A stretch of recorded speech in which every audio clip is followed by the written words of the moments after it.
So a very good morning and welcome back to another video, and I very enthusiastically woke up way too early. We've arrived 2 hours before sunrise. There's a little bit of time to kill. We'll come to Whitby, a little seaside town on the North Yorkshire coast. We're going to do some long exposure photography around the piers. So we're now roughly an hour out from sunrise, and now the sky's blued up a little bit. I'm feeling quite enthusiastic about this because there's a lot of gaps appeared in the cloud. On the drive up here it was a bit foggy and some places was a little bit drizzly. I was a little bit concerned that I'd driven all the way here just to be greeted by a blanket of low cloud, but fortunately there's some gaps appearing which suggests there may be a little bit of light when the sun does indeed rise. So I've moved down towards the piers, and the first photograph that I want to take is actually going to be through that little gap back there. You can get a nice framing of the pier. Well, I don't even call it framing, you can just get a nice clear shot of one of the piers through there. So we'll get the camera in the little gap and we'll do a long exposure photograph of that. And then the second one I want to get is something a little bit wider angle, probably a 16:9 kind of crop. We can get both of the piers coming in from either side. Again, we're going to do a long exposure photograph of those. So I thought, why not just get down here early, grab the spot that we want to grab, and hopefully get some nice photographs. So I'm just going to hang about for a little while because obviously the sun's not quite there yet, but we're down where we need to be and it looks as if the conditions are quite promising. So what I'm doing right now is I'm just getting the camera set up. We've got the time, so we may as well. So I've put the camera on the tripod in this little gap, and I'm also going to get the composition roughly sort of dialed in. I'm also going to start figuring out some settings. I'm going to use the live ND feature because, well, why not? We've got it. It's blue hour almost. That's a really enthusiastic seagull. So yeah, I'm just going to get this first composition set up, get everything dialed in, and then just give it a little bit of time and see what the light does.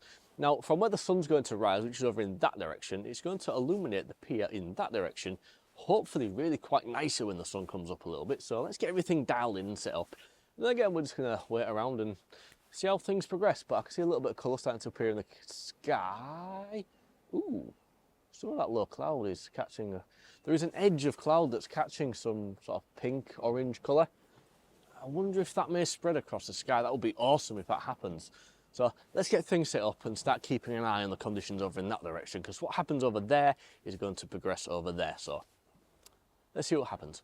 Right, so we're just starting to see the first signs of colour appearing in the sky. So I thought, well, this first one we might take a blue hour photograph of it. I've been trying to work out whether I want this to be a nice pretty sunrise or a blue hour, and I think we're going to do blue hour for this one purely because there's a green light at the end of it and I quite like the way it's just shining in the blue water and against the blue sky. So I've got the camera set up and I've been controlling things with the ISO. So I want a 1 minute exposure, so let's just put 60 seconds in, and we've got f4 dialed in, and we are currently overexposing this by 1 stop. So let's just drop the ISO down again by 1 stop. So ISO 400, 60 seconds and f4. So I'm going to take this photograph using the ND64 feature on the OM-1. 2-second timer. I'll show you the photograph when it's taken, and we'll just see if any more colour starts to materialise. But off to my left hand side now, the oranges is really starting to intensify over there. I'm kind of hoping for the next photograph it's going to spread across the sky. So I'll show you that photograph once it's taken.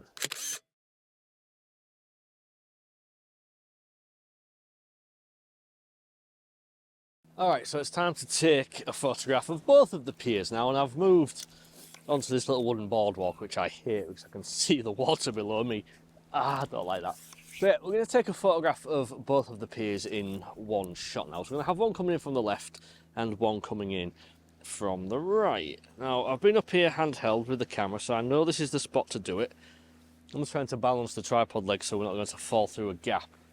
But yeah, from this spot that we're standing now, we'll be able to get one pier coming in curving from the left, one pier coming in curving from the right, and I'm really liking this blue hour effect. There's some really sort of pastel colour in the sky. It's not really intense, but there's a little bit of colour there, so it's adding something to the image. But I really just like how the sea and the sky are blue, and obviously we're going to have the green and the red lighthouses as well. Let's have a look. Let's take another photograph. Say hello to Laura. So I've kind of been in two minds as to how wide to take this photograph, but I think the sort of 12mm end on this, a 24mm full frame field of view, I think it's going to be plenty wide enough for what I want to achieve here. In fact, let's have a look where we are. Call it 14mm, so a 28mm field of view, and I think that's going to give me the look that I'm going for. And the light has really changed since I took the last photograph because the settings that worked last time out are now 2 stops overexposed. So once again, I'm going to control this with the ISO. So I've dropped the ISO down. We're still at 60 seconds, but now we're going to have to close the aperture down a little bit. F7.1 is giving me the exposure that we need. So I'm just going to fiddle around with this, just get everything composed and line up all one. Obviously there's a boat going through the scene right now, so we don't want a boat in there.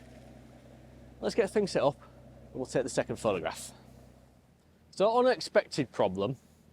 Obviously Whitby is a fishing town, isn't it? So what do you have at a fishing town? A lot of boats. And every time the wake from the previous boat disappears, the next boat appears. And they've all got lights on. So kind of having to wait for a gap in the boat traffic. All the time the light's getting stronger. We're now down F11 60 seconds. I'm at ISO 200. And I'm really kind of wondering if I'm going to have to start going to the low expanded ISO on this camera, which was something I didn't want to have to do. But a slight bonus to this, a little bit of clouds has filled in the gap in the sky. So that's going to add to the sky in the photograph a little bit. So it's not all a loss. It's just a case of waiting for a gap in the boat traffic and waiting for the boat wakes to die down, because as they're leaving the harbour, they're leaving like really obvious streaks in the water, and I don't really want that. Even with the 60-second exposure, there was a lot of wake turbulence in the water. So let's just wait another couple of minutes. I think the last boat has passed. No, it's not. There's another one. Hopefully this is the last boat and we'll be able to take a photograph really, really soon. So I think the time has finally come to take this photograph. All of the boat traffic has disappeared now, all of the wake has calmed down. So I think we'll get on and we'll actually take this photograph. So 60 seconds, F11 at the minute, but I think we'll experiment and we'll do something a little bit naughty and we'll stop down. We're going to go F16, the low ISO of 80, that's going to give us a nicely exposed photograph. Here we go, ND64 and the live ND on this camera. Photograph is now taking. Now there is a chap just walking along the pier and he's just informed me that you can actually get underneath them, and I wasn't aware of that. I knew you could walk along them, but apparently there are some steps at the end of them and you can get down, which I think we'll have a look at. I think as soon as this photograph's taken, we'll go for a walk down the pier and we'll drop down and just see if we can get something from a slightly different angle.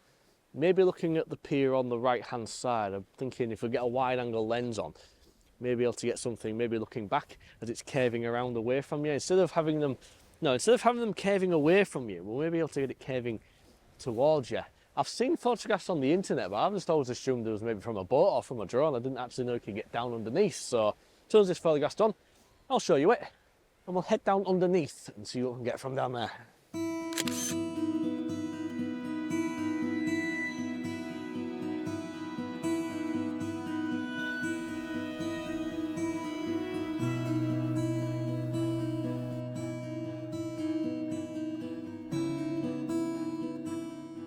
Alright, so we've made it down now under the boardwalk, and just in the distance the sun's come up and the cloud is just catching a really iridescent orange glow underneath, and I'm kind of wondering if that's going to spread across the sky over the next couple of minutes. It'd be awesome if it did. So I've got a composition set up. I've got the camera facing towards the pier, but we're actually down at sort of eye level at the pier. Instead of looking down at it, we're kind of looking across it, and we've got all of that sunrise happening in the background. So I'm just going to hang on. I'm just going to wait a couple of minutes and just see if this light just spreads across the sky, which it seems to be doing now, because I can see some of the cloud over above me is just starting to catch an orange glow as well. So it'd be really awesome if it was just to light up the sky just for another photograph here. So let me get the camera set up and get some settings sort of figured out, hopefully take another photograph. So the time has kind of reached that point where we need to put actual filters on the front of this camera. So we're still using the ND64 built into the camera, but I've put a polarizing filter on, a 3-stop soft edge graduated filter and a 3-stop filter as well, just to get the ISO somewhere where we want it, the aperture not as narrow as it was before, but still maintaining that 60-second exposure. So we've got the pier behind us. There is a really intense orange glow behind me. Hopefully this photograph's going to look quite nice, so let's go ahead and let's get it taken.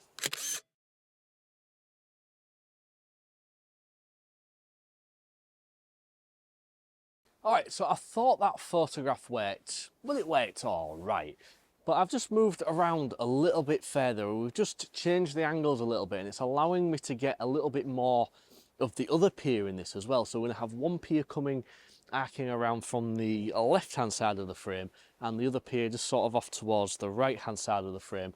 Unfortunately, a little bit of the intensity in the sunlight has now disappeared, but I think we'll still get the same kind of effect, and I could maybe bring a little bit of it back with some saturation in post-processing. So I'll bring you around, and I'll show you what's going on, and we'll take another photograph.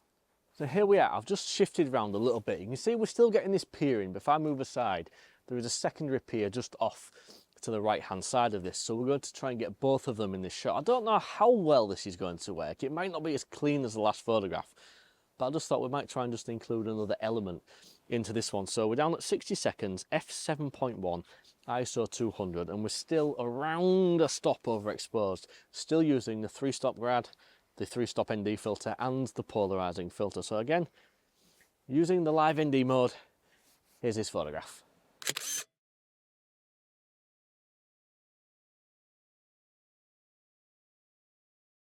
Well, I'll be honest, I've thoroughly enjoyed myself this morning.